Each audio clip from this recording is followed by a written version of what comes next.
읽으면 남습니다. 내비책방. 네, 안녕하세요. 내비책방입니다. 오늘의 책은 50의 말 품격 수업입니다. 단어, 말투, 태도가 깊어지는 50의 말 공부. 조관일 지음. 21세기 북스입니다. 책 제목은 50의 말 품격 수업인데 굳이 숫자에 연연하지 말고 우리가 말이라는 건 잘하면 좋은 거잖아요. 제 생각에 예의는 그 사람의 옷차림이라면 말은 그 사람의 생각이라고 제가 주변 사람들한테 그런 말을 한 적이 있었는데 제가 방송을 할 때 공지사항에 항상 걸어두는 것이기도 하고요. 그래서 상호간에 좀 매너가 없는 말은 좀 삼가해 주시면 감사하겠습니다 라고 덧붙여도 놨었는데 말이라는 게 참 중요한 것 같습니다. 50이 꼭 되어서야만 배울 것이 아니라 미리 배워두면 좋은 게 이 말이 아닌가 싶고요. 요새는 이 말을 가지고 서로 상처받고 상처를 주기도 하고 그런 것 같은데요. 비단 메시지나 아니면 DM 이렇게 혹은 내 어떤 개인 공간이든 아니면 여러 사람이 보는 공간이든 뭔가를 남겨놓는 모든 글들, 그 글들이 다 말이 아닌가 싶습니다. 너무 상처받는 말들이 많아서 남을 비난하고 비방하고 혹은 상처를 일부러 주려고 하는 악의도 좀 보이기도 하고요. 그래서 오늘의 책을 통해서 우리가 말을 좀 배워보면 어떨까, 말을 좀 갖춰보면 어떨까라고 표현하는 게 더 어울릴 것 같습니다. 말은 준비라는 느낌보다는, 배운다는 느낌보다는 갖추다라는 말이 더 어울릴 것 같네요. 자, 한번 읽어보겠습니다. 프롤로그. 50. 말의 품격을 생각할 때. 요즘 세태를 한마디로 정의한다면 뭐라고 할 수 있을까요? 사람들마다 생각이 다 다르겠죠. 세상을 바라보는 저마다의 창문이 다르니까요. 나에게 정의하라고 한다면 품격이 무너진 세상이라고 하겠습니다. 제멋대로 입고 제멋대로 행동하고 제멋대로 말합니다.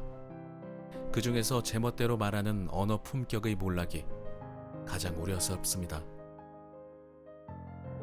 말은 모든 행위의 근원이요, 말이 사람을 지배할 수 있기 때문입니다. 그뿐만 아니라 말은 전염력이 강해서 다른 사람에게 쉽게 옮겨지고 삽시간에 세상을 물들입니다.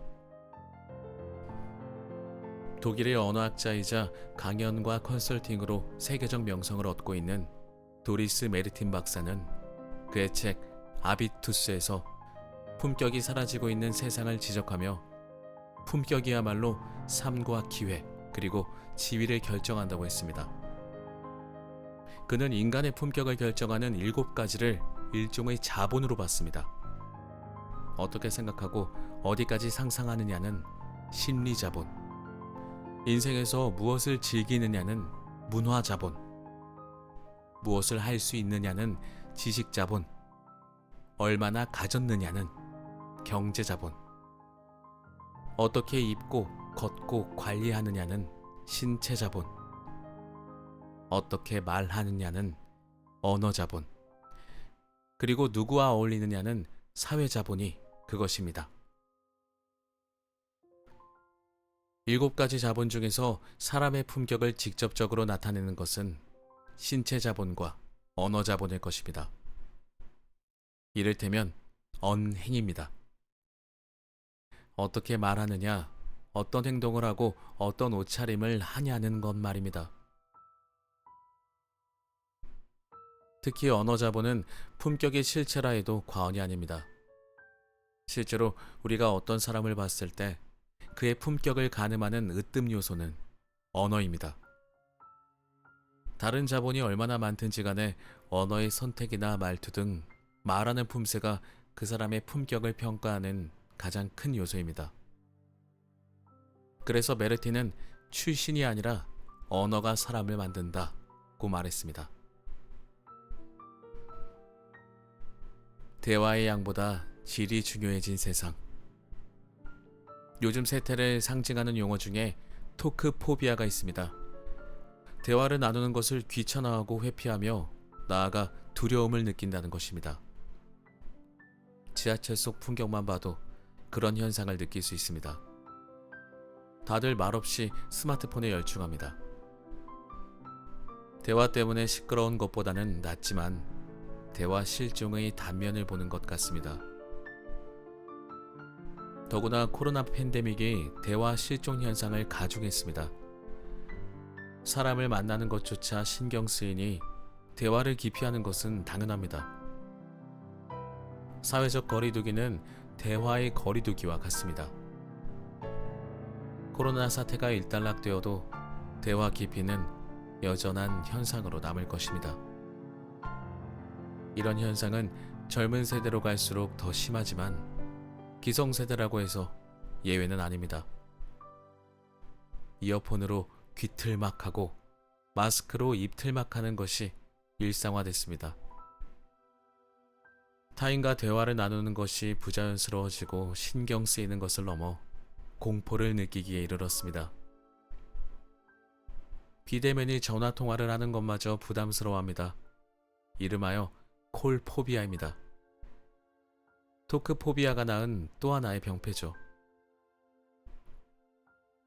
대면 대화든 전화통화든 왜 말을 섞는데 두려움을 느낄까요? 신경 쓰는 게 싫어서입니다.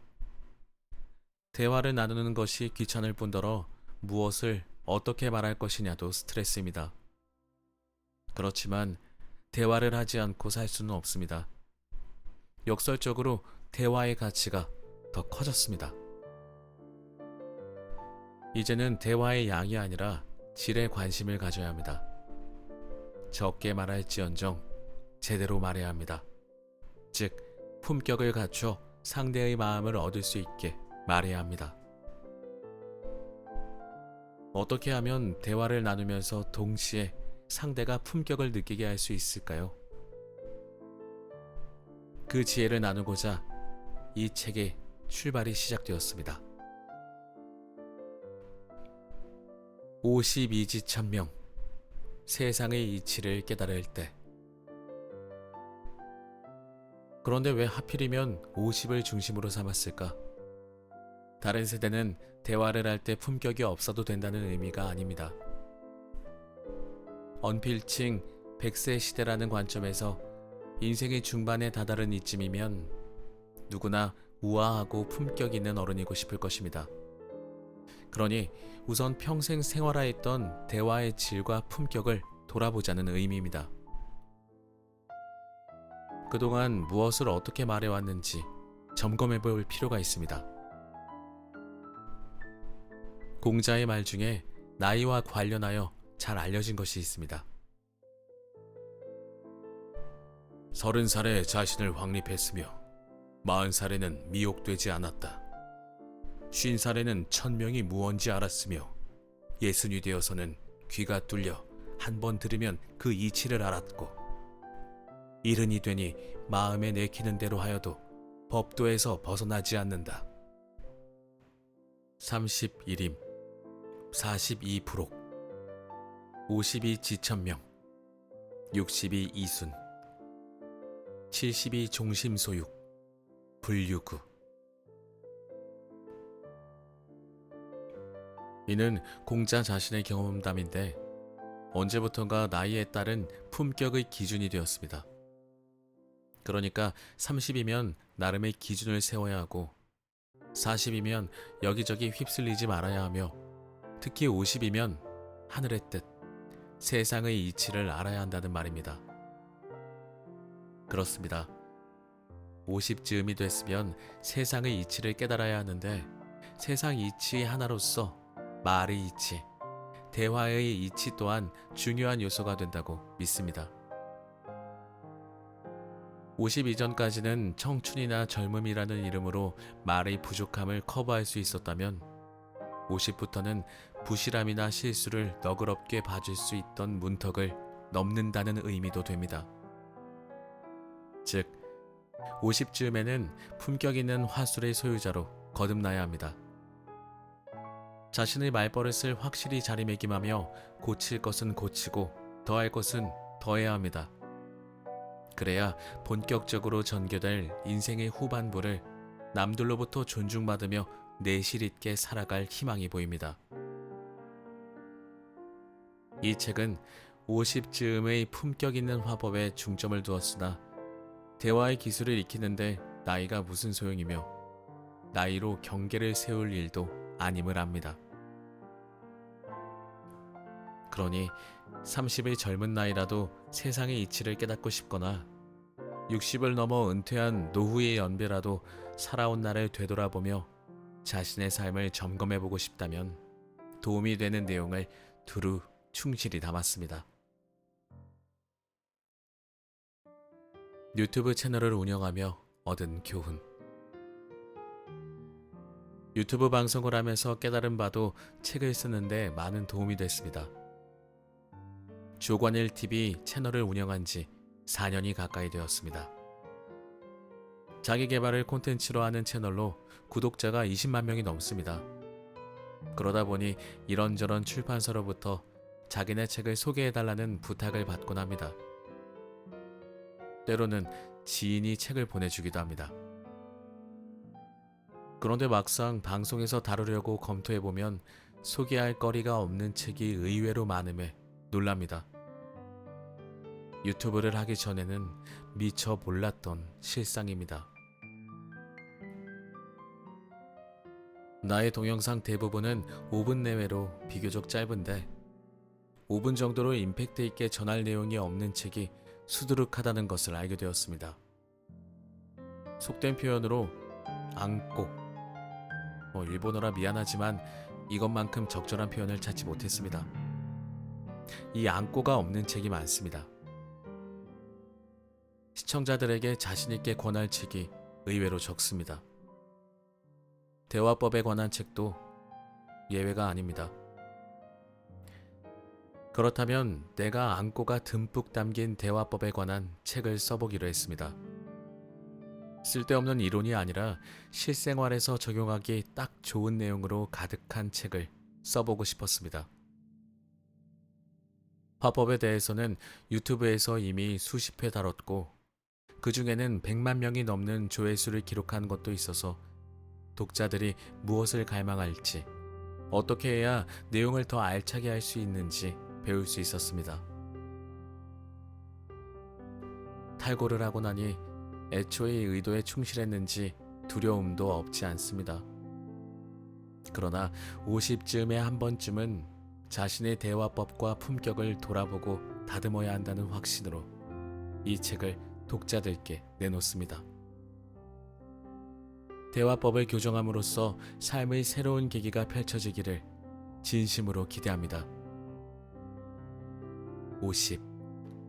새롭게 다듬어진 품격 있는 대화의 기술로 주변 사람들에게서 호감을 사고 존중받으며 인생 후반부가 더욱 알차고 격조 있게 펼쳐지기를 기대합니다. 2022년 여름 조관일.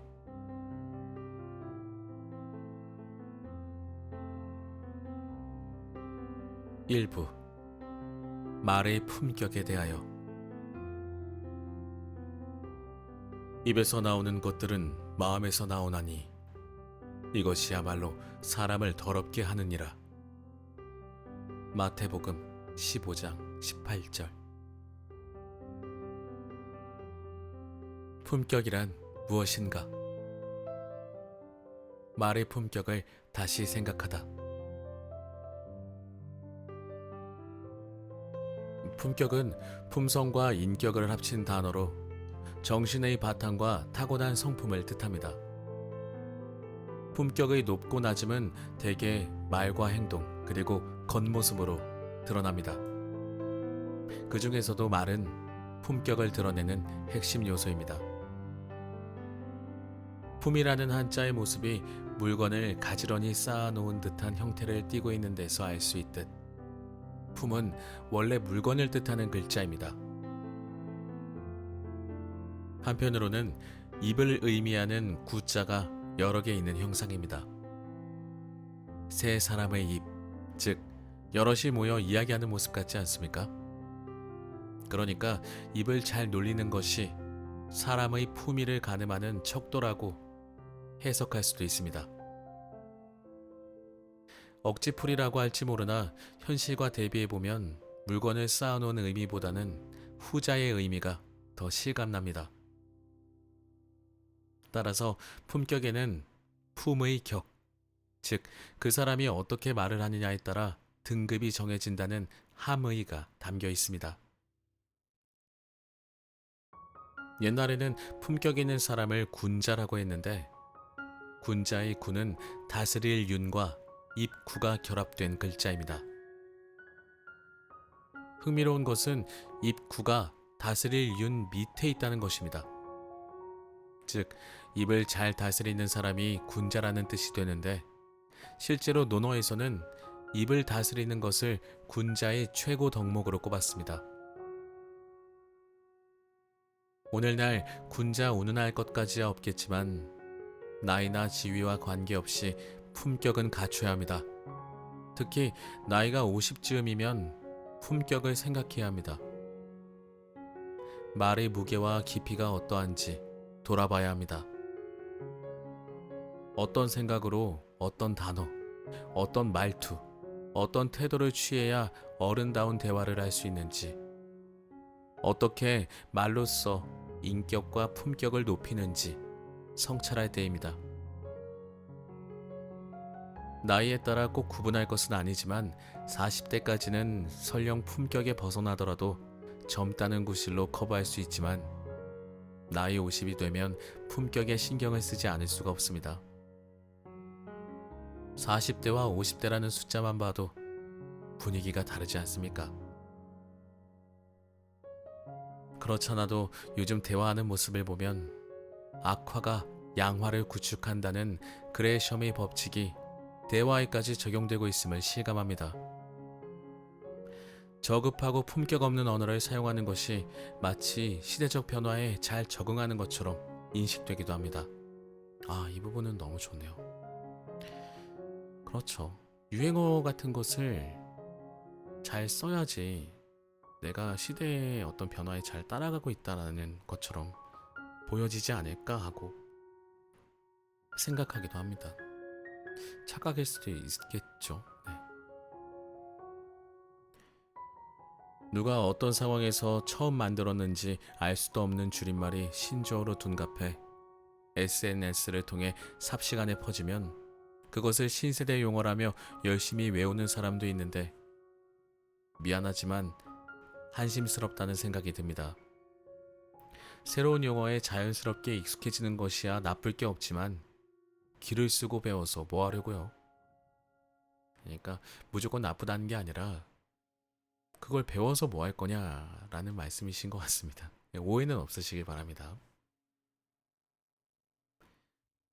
신세대 용어를 많이 알면 꼰대를 벗어나 신세대가 됩니까? 그러면 신세대와 소통이 되고 품격을 인정받습니까? 오히려 구세대가 최첨단의 신세대 용어를 구사하면 어울리지도 않고 천박해 보이기까지 합니다. 물론 그럴듯하고 실용적인 신조어도 당연히 있습니다. 배울 것은 배워야 합니다. 그러나 꼰대들이 알아차릴까봐 그러는지 젊은 세대는 기존의 용어를 배에 꼬아서 자기들만이 아는 용어로 계속 진화시킵니다. 도대체 빛의 속도로 변하는 용어의 변신을 언제까지 쫓아갈 것입니까? 중심을 잡아야 합니다. 그까지 신조어 몰라도 전혀 문제가 없습니다.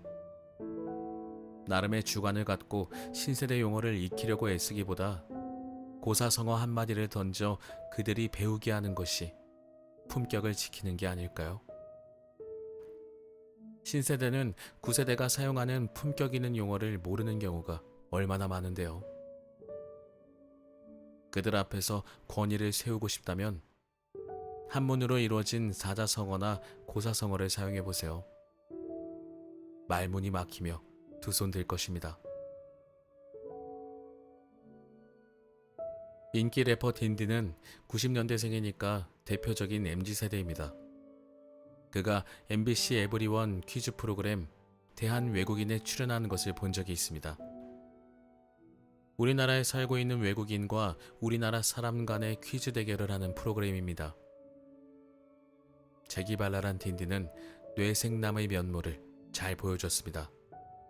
그런데 흥미로운 장면이 있었습니다.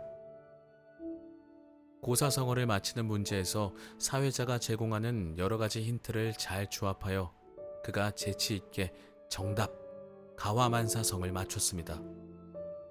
그런데 사회자가 정답이라고 판정을 내리자 딘딘이 갑자기 어리둥절한 표정을 지으며 물었습니다. 아, 근데 그게 무슨 뜻이죠? 맙소사. 힌트를 조합하여 재치 만점으로 정답은 맞췄지만 정작 가와만사성의 뜻은 몰랐던 겁니다. 그 흔한 말을 처음 들어보다니. 시골 중국 음식점의 벽에도 걸려 있고 웬만한 가정의 가훈으로도 자주 쓰이는 말이지만 그는 몰랐던 것입니다. 그렇다고 그게 이상한 건가요? 딘딘이 무식한 건가요? 아닙니다. 모르면 모르는 겁니다. 그 이상도 이하도 아닙니다. 그러므로 9세대가 신세대 용어를 모르는 거나 젊은 신세대가 9세대의 일상 용어를 모르는 거나 피장파장입니다. 각자 자기의 상황과 세상에 있는 것입니다. 그러니 중심을 잡으세요. 이 부분은 좀 밑줄을 그어보고 싶네요. 내가 사용하는 말은 내가 살고 있는 세상과도 같지 않을까라는 생각이 갑자기 좀 듭니다.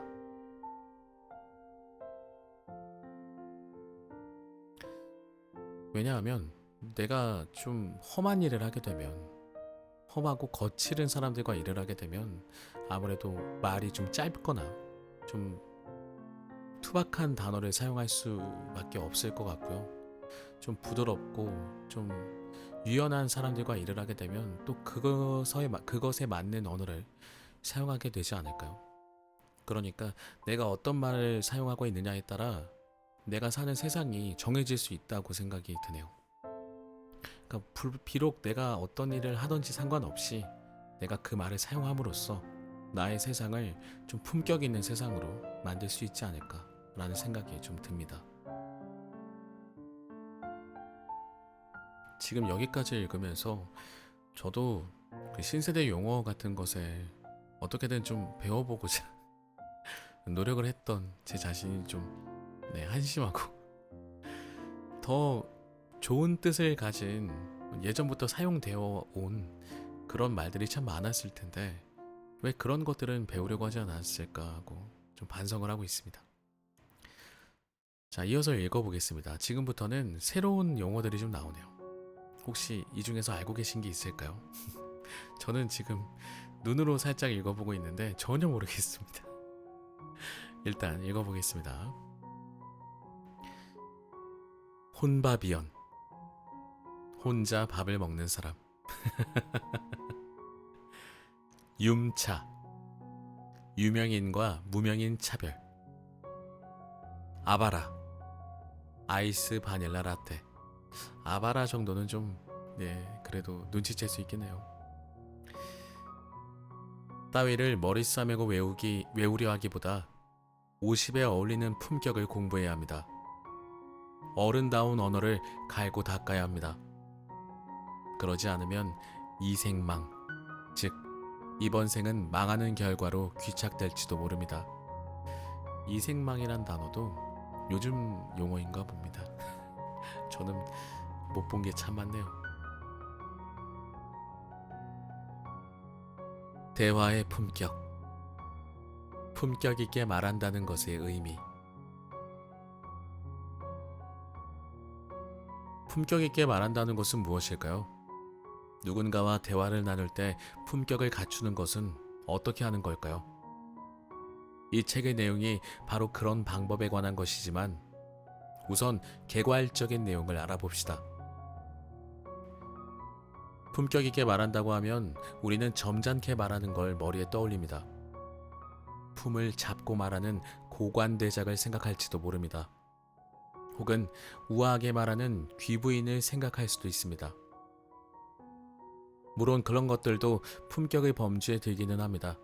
그러나 품격 있게 말한다는 것은 한마디로 사람의 마음을 얻는 말을 하는 것입니다. 이것도 밑줄을 좀 치겠습니다.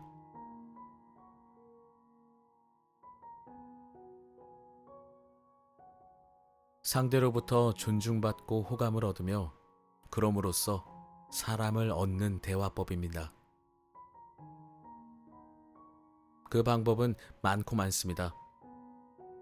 때로는 씩씩하게 젊은이답게 말하는 것이 품격이 될 수도 있고, 때로는 노련한 기성세대로서의 권위를 지키는 것이 품격이 될 수도 있습니다. 그렇게 본다면 50의 품격이란 딱 그 중간쯤 될 것 같습니다. 때로는 활기찬 젊은이다움이, 때로는 노련한 점잖음이 잘 어우러질 때 품격으로 인정받을 수 있습니다. 어쨌거나 사람의 마음을 얻기 위해 무엇을 어떻게 말해야 할지 늘 조심하고 신경 써야 합니다. 2022년 1월 제79회 미국 골든글러브 시상식에서 한국 배우 최초로 TV 부문 나무조연상을 받은 오영수 씨. 이름만 들어서는 얼른 떠오르지 않을지 모르겠지만 오징어 게임의 깐부 할아버지라고 하면 금세 알 것입니다. 오징어 게임의 열풍이 몰아치던 2021년 10월에 MBC 예능 놀면 뭐하니에 그가 출연했습니다. 공교롭게도 그 프로그램의 전반부에 내가 잠깐 얼굴을 내밀게 되어 관심을 집중하던 터입니다. 내가 70대의 나이에 셔플 댄스를 배운다고 댄스 학원을 다녔는데 그게 잠시 TV에 소개됐습니다. 저자님도 굉장히 뭔가 활기차게 취미생활을 즐기고 계시네요. 내가 출연한 부분은 싱거울 정도로 짧게 지나갔습니다. 내친 김에 후반부도 보게 됐는데 바로 깐부 할아버지의 인터뷰가 있었습니다. MBC 뉴스데스크의 형태를 흉내내어 방송인 유재석 씨와 걸그룹 러블리즈의 멤버 미주 씨가 앵커 역할을 맡고 오영수 씨가 초대 손님으로 참석했습니다. 그는 조금은 투박한, 마치 시골의 평범한 할아버지 같은 차림과 얼굴로 천천히 말을 하는 스타일이었습니다.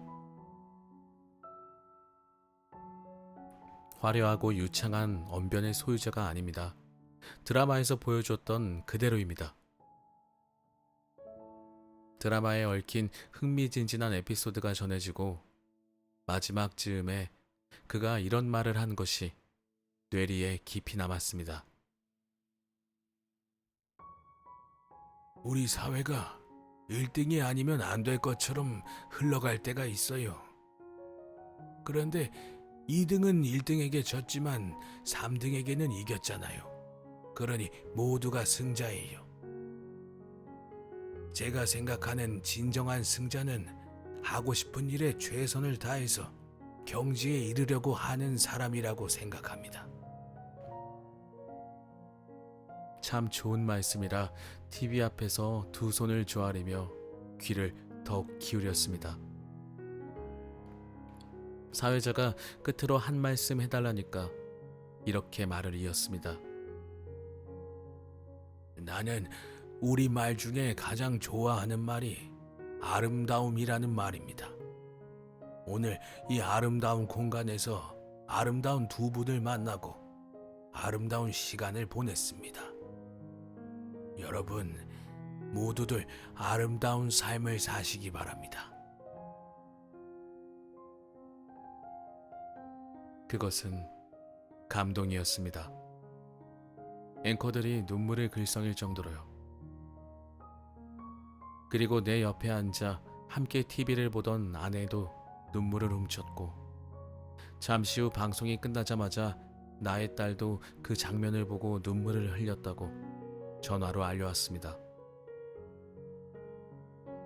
더듬더듬 천천히 탁한 음성이지만 낮은 목소리로 전해지는 말씀을 들으면서 말이란 어때야 하는지를 깊이 깨달았습니다.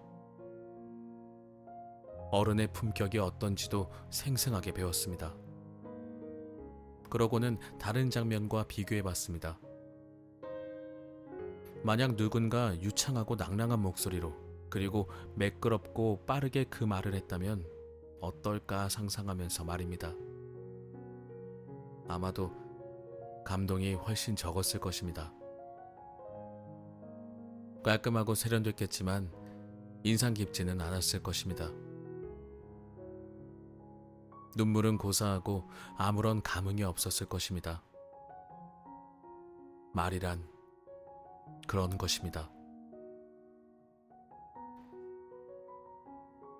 세상의 이치를 생각할 50의 나이라면 일상의 언어가 어때야 하는지 한번 돌아볼 필요가 있습니다. 좀 더 성의 있는 사람이라면 깐부 할아버지의 그 방송을 동영상으로 찾아보기를 권합니다. 원래 말의 속도가 빠른 편인 나는 그때부터 일부러 말을 천천히 하려고 할 때가 있습니다. 말을 잘한다는 것은 낭랑한 목소리와 관계 있는 것도 아니며 품격 있는 말이란 단순히 말을 천천히 낮은 목소리로 하는 것도 아닙니다. 오영숙 씨의 화법에서 정말로 크게 배운 것은 삶의 지혜가 녹아있는 이야기를 얼마나 진심을 갖고 하느냐였습니다. 그것이 내공이며 인품 아니겠습니까?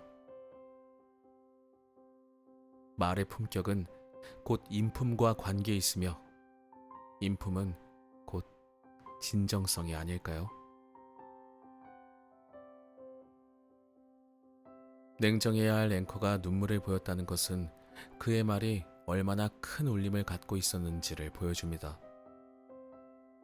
그 장면을 TV로 본 사람까지 그랬다는 것은 그의 진정성과 말의 아름다움이 사람의 마음을 얻었다는 것을 의미합니다. 그에게서 마음을 얻는 화법이 무엇인지 한 수 배웠습니다.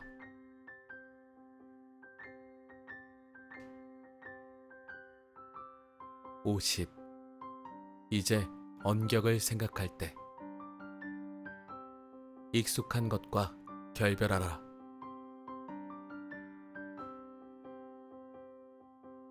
요즘 세상의 품격을 말하면 고리타분하게 들릴 수 있습니다. TV를 보면 뉴스와 시사 프로그램을 제외한 거의 모든 프로그램이 삼류 개그나 코미디로 가득 찼다 해도 과언이 아닙니다. 오죽 그랬으면 진짜 개그, 진짜 코미디 프로가 맥을 못 추고 사라지겠습니까? 그뿐이 아닙니다. TV 먹방이라는 것을 보면 어떻게 하면 상스럽게 먹는지를 경쟁하듯 하고 예능 프로그램은 품격 없는 오버액션으로 억지 웃음을 이끌어내려고 애를 씁니다. 심지어 나라를 이끈다는 정치인들조차 막말을 하니 품격이란 이제 옛날 말 사전에나 등재될 단어가 될 지경입니다. 한편에서는 거금을 들여 이미지 메이킹 컨설팅을 받고 옷을 잘 입고 화장을 멋지게 하는 법에 관한 유튜브가 큰 인기를 얻고 있는데 이상하게도 말은 거꾸로 가고 있는 것 같습니다. 요즘은 같은 말을 해도 어떻게 하면 가장 자극적으로 아프게 할 것인지 연구하면서 말을 뱉는 것 같습니다. 단적인 것이 욕설 문화입니다. 이것도 문화라고 할 수 있는지 모르겠습니다만 이건 어린 학생에서부터 어른에 이르기까지 널리 일반화됐습니다. 한 설문조사에 의하면 서울 수도권 지역 중학교 남학생의 99%, 여학생의 95%가 욕을 한다고 답했습니다. 이 정도 수치면 욕을 하지 않는 학생이 비정상입니다. 학년이 올라가 고등학생이 되면 역전이 일어나서 남학생 93%보다 여학생 97%가 욕설을 더 한답니다. 남녀 평등, 아니 여성 상위는 욕설에서도 실현되는 것 같습니다. 흥미로운 사실은 우리는 욕설을 하는 아이들이 상대적으로 조금 더 불량할 것으로 생각하기 쉬운데 실제는 전혀 딴판이라는 점입니다. 조사 결과를 보면 전교에서 1등을 하는 학생이나 골찌를 하는 학생이나 욕을 하는 데에서는 우열을 가릴 수 없었습니다. 이거 확실한 평준화입니다. 이는 우리만의 일이 아닙니다. 세계적인 현상입니다. 동핀란드 대학의 대학생 노라 코보넨이 석사 논문을 준비하며 설문조사를 한 바에 따르면 일반적으로 10대들의 구어체에 욕설이 뒤섞여 있으며 응답자들은 자신이 주변에서 듣는 모든 단어가 욕설이라고 말했습니다. 왜 세상이 이렇게 됐을까요?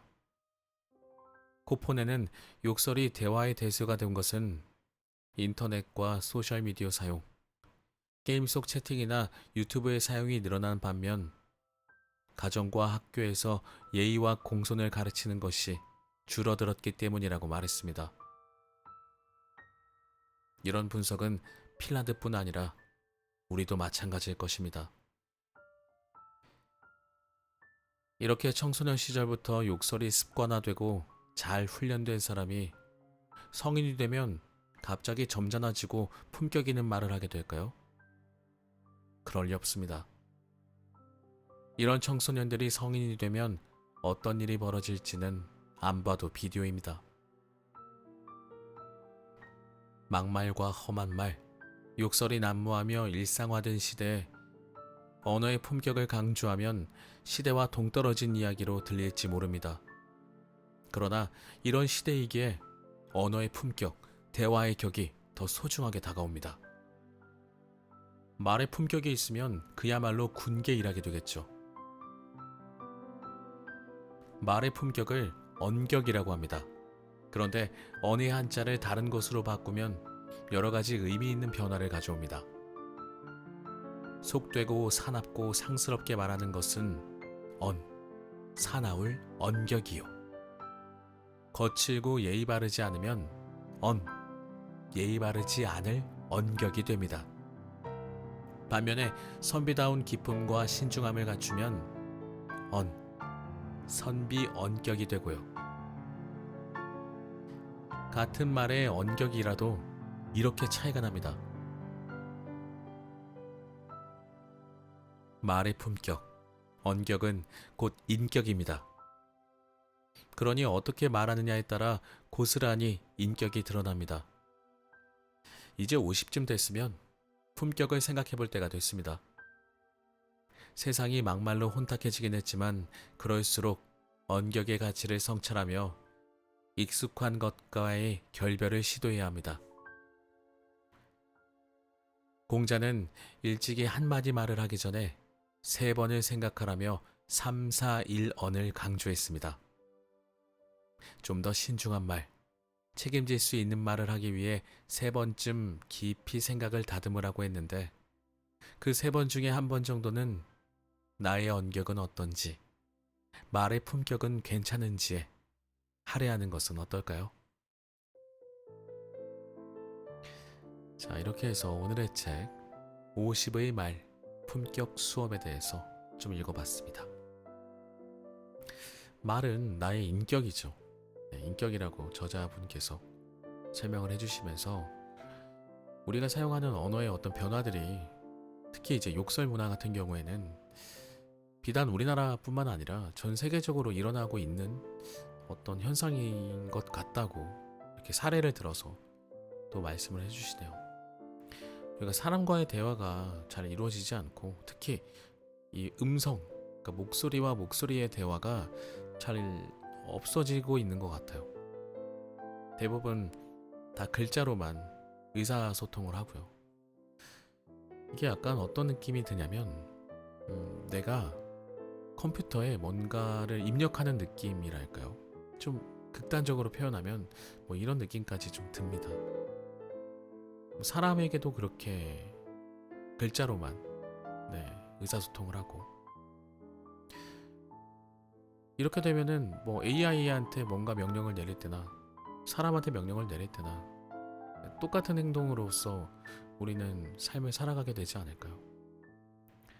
감정과 품격을 갖춰서 사람과 사람과의 대화가 좀 더 풍성해지는 그런 세상이 되면 어떨까? 그런 세상이 다시 돌아오면 어떨까라는 표현이 더 좋겠네요. 우리 예전에는 대화 많이 했잖아요. 좀 그랬으면 좋겠습니다. 저는 뭐 아직 50은 한참 남았지만 그럼에도 불구하고 이 책을 통해서 지금부터 제가 좀 뭔가를 어떻게 변해야 할지에 대해서 좀 많이 생각해보고 고민하게 되는 그런 좋은 책이었던 것 같습니다.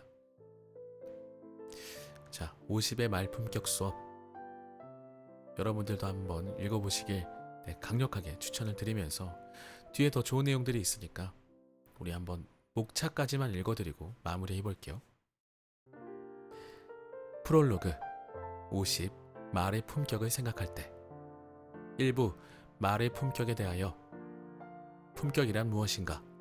말의 품격을 다시 생각하다. 대화의 품격. 품격 있게 말한다는 것의 의미. 50. 이제 언격을 생각할 때. 익숙한 것과 결별하라. 품격이란 형식만이 아니다. 무엇을 말하는가도 중요하다. 대립이 아닌 대화를 하자. 그냥 싸우기만 하는 사람들. 티격태격하지 말고 티키타카 하기. 대화는 시합이 아니라 놀이다. 저자분께서 티키타카라는 말도 사용하시네요. 요새는 이 말을 참 많이 쓰죠. 티키타카. 품격이란 이런 것. 트럼프와 맥케인, 그리고 황희정승. 화술의 핵심은 심술. 삐딱하면 삐딱한 대화가 된다. 심술이라는 게 마음을 다루는 방법인 것 같아요. 오, 이거 되게 재밌는 표현이네요. 너무 좋은데? 그리고 토킹 클래스. 혹시 삐딱한 사람 아니세요? 마음속에 토킹 스틱을. 인디언에게서 배우는 대화의 지혜. 인디언의 옛 말들을 이렇게 쭉 보다 보면은 뭐 인디언의 전설에서도 그렇고 참 배울 게 많은 것 같습니다. 그러니까 이게 인디언이라서 특별한 게 아니라 뭐 그래서 특별함도 있겠지만요. 모든 사람은 옛날부터 쭉 전해져 내려오는 그 어떤 지혜들의 모임 있잖아요. 지혜들이 막 정수라고 해야 되나? 그런 것들은 배울 게 너무 많이 있죠. 그런 것들을 통해서. 그래서 무조건 절대 빠짐없이 다 전수돼야 된다고 생각을 합니다. 2부. 품격 있게 말하는 법. 눈으로 말하는 법. 의외로 까다로운 시선 처리. 자, 이제 말뿐만 아니라 이제 몸짓도 좀 알려주시는 것 같습니다. 말투가 왜 그래요? 댕댕이도 말투에 반응한다. 우리 강아지들도 주인의 말투에 따라서 되게 민감하게 반응하는 거 아마 알고 계실 거예요. 반려견 키우시는 분들은. 토킹 클래스. 이 토킹 클래스라는 거는 좀 실제 사례를 들어서 말씀을 해주시는 것 같습니다. 토킹 클래스. 고부 갈등은 말투 갈등. 맞아. 이 말투 하나 때문에 괜히 안 싸울 것도 싸우고 감정 상하지 않을 것도 상하고 그렇게 되는 거 자주 있죠. 혹시 짜증 화법 아닌가? 싸가지 없는 사람에게 꼭 있는 4가지. 낯선 사람과 대화하는 법. 쭈뼛거리지 않고 스몰 토크하기. 스몰 토크를 품격 있게 하는 법. 이 공식 하나면 끝. 스몰 토크 좀 어려워하시는 분들은 2장에 이 부분을 꼭 한번 보시면 좋겠네요. 잡담과 수다의 품격, 품격을 지키는 3가지 원칙. 토킹 클래스, 잡담과 수다의 효과. 대화로 상대를 춤추게 하는 법. 칭찬의 안경을 쓰고 선의로 보기. 좋은 마음을 가지고, 좋은 의도를 가지고 보기. 품격 있게 대화의 주도권을 잡는 법. 선수들은 질문으로 대화한다. 이거 되게 좋아합니다. 그러니까 어디선가 저도 본 글인데, 정말 지혜로운 사람을 알고 싶으면 그 사람이 어떤 질문을 하는지 보라는 말이 있었어요. 그 사람이 대답을 잘하는 게 아니고 어떤 질문을 하는지. 그러면 그 사람이 지혜로운 사람인지 아닌지 알 수 있다고요. 우문현답? 아니, 법문현답. 대화는 대답으로 완성된다. 이게 우가 소우자고 뒤에 법문은 혹시 호랑이 범자일까요? 좀 궁금합니다. 잘 듣는다는 것의 진정한 의미. 경청의 핵심은 받아들이는 것. 흥미진진하게 말하는 법. 웃기지 않아도 재미있게 말하는 요령. 꼰대에게서 배우는 반면교사. 지루하게 말하는 사람의 특징 4가지. 토킹 클래스. 링컨에게서 배우는 유머 원칙. 품격 있는 유머를 구사하려면 웃기는 사람이 되지 않는 법.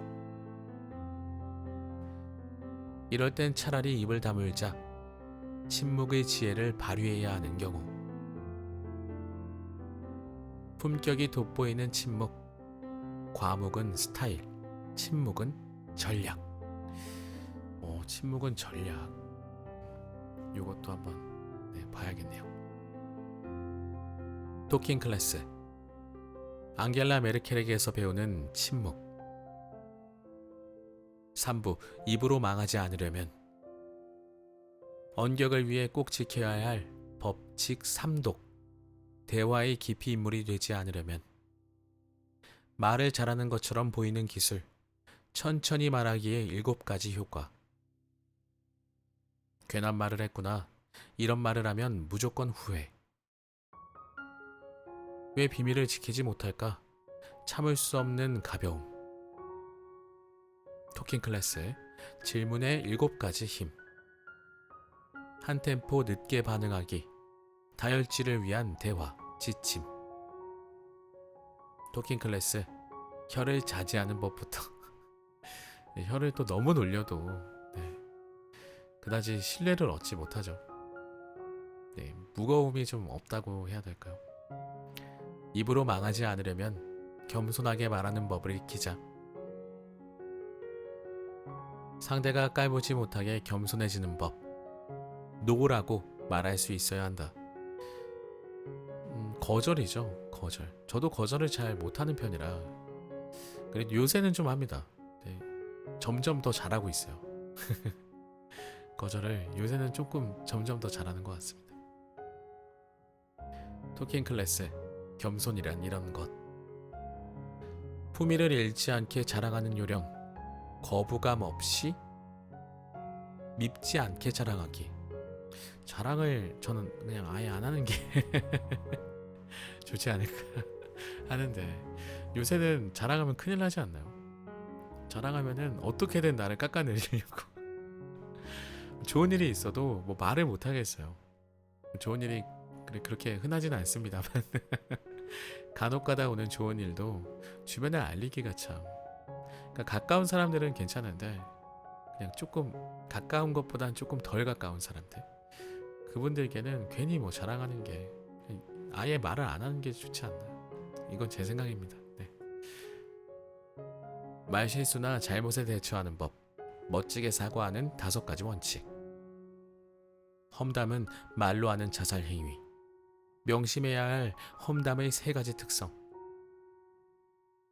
험담을 안 할 수 없다면 꼭 지켜야 할 험담의 기술. 험담도 그냥 안 하는 걸로. 근데 이게 또 재밌어요. 이게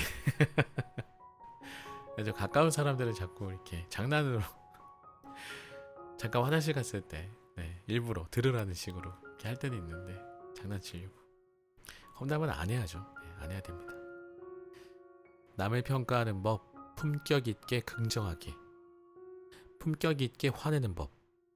적당히 제대로 화내라.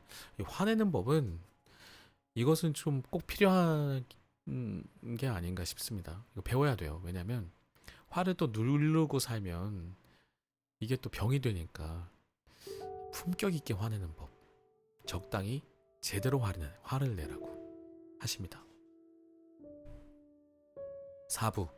통하는 대화, 막히는 대화. 사람을 이해하는 법. 그럴 만한 사정이 있겠지. 젊은 세대와 대화하는 법. 젊은이와 대화할 때 이것만은 지키자. 아, 이걸 배워야 된다니. 저도 젊은 친구들하고 이제 대화가 안 되는, 점점 그쪽으로 가고 있어요. 잔소리라는 고질병. 가르치려 하기 전에 품격 연마를. 코드 안 맞는 사람과 대화하기. 의견이 달라도 대화해야 한다면. 이거 어려움 겪고 계신 분들 많이 계실 것 같습니다. 코드가 안 맞는데 대화를 꼭 해야 할 때 어떻게 하면 좋을까? 입장이 다른 상대와 대화하는 법. 이해하지 말고 최대한 존중하기. 이것도 마찬가지죠. 입장이 다른 상대. 여기서부터는 이 4부부터는 대화하는 방법에 대해서 좀 많이 말씀을 해주시는 것 같으니까 대화에 좀 어려움을 겪고 계신 분들이 있다면 4부를 그냥 통째로 보시면 될 것 같아요. 화법과 매너에 대하여. 친절은 왕관보다 낫다. 웃음 대화법을 아시나요? 웬만하면 허허 웃어 넘기기. 이거는 진짜 나이 먹었다는 증거인데. 허허허. 이 말과 이 웃음이 같이 섞여 있는 거 있잖아요. 뭔지 아시죠? 저만 그런가? 저도 말하다가 자꾸 허허허. 어른이 사라진 시대. 꼰대가 어른이 되는 법. 버려야 할 꼰대 화법. 참갑이나 주소 10개명. 6개명. 참갑이나 주소. 그러니까 이게 앞글자를 따서 만드신 것 같습니다. 참갑이나 주소. 이렇게 6가지 6개명을 만드셨네요. 토킹 클래스. 라떼 화법의 5가지 특징. 최고의 품격은 후덕함. 나 자신을 위해 용서하고 사랑하라. 토킹 클래스. 치유의 시작은 용서. 용서가 참 힘든데 말이죠. 그죠? 제일 어려운 게 용서인 것 같아요. 참. 에필로그. 품격 있는 대화 능력으로 행운이 충만하기를. 마지막까지 이 품격 있는 대화로서 우리들의 삶에 어떤 행운이 가득하기를 바라시는 저자분의 마음까지도 잘 느낄 수 있지 않나 싶습니다. 자, 여러분들 오늘 당장 예쁜 말 우리 아이들한테 그런 말 많이 하잖아요. 예쁜 말 써야지. 우리부터 한번 해보면 어떨까? 어차피 아이들은 우리를 보면서 배울 겁니다. 비록 이제 본인들이 만든 용어들이 재미있어서 계속 사용할 수는 있겠습니다만, 이 저자분이 1장의 초입 부분에 말씀하신 것처럼 우리가 그것을 굳이 따라갈 필요는 없죠. 왜냐하면 좋은 말들, 예쁜 말들, 아름다운 말들, 그리고 언격이 높은 말들이 세상에 정말 많잖아요. 심지어 잘 사용되지 않는 것들도 있기 때문에 그냥 우리는 그런 것들을 사용하고, 그리고 지금의 젊은 친구들도 나이가 들면 분명히 따라오지 않을까 하는 생각도 듭니다. 자, 우리 언격을 높여서 품격까지, 그리고 인격까지 높아지는 여러분들이 되시길 바라면서, 제가 자꾸 이제 치과 치료 중이라 발음이 좀 셉니다. 많은 양해 부탁드리고요. 오늘 책 저는 정말 좀 재밌었습니다. 재미있고 유익했습니다. 이런 책들이 더 많았으면 좋겠네요. 물론 대부분의 책들이 그렇겠습니다만 제가 잘 못 찾을 수도 있고요. 아무튼 지금까지 들어주셔서 너무 감사드리고 다음 시간에 뵙겠습니다. 감사합니다.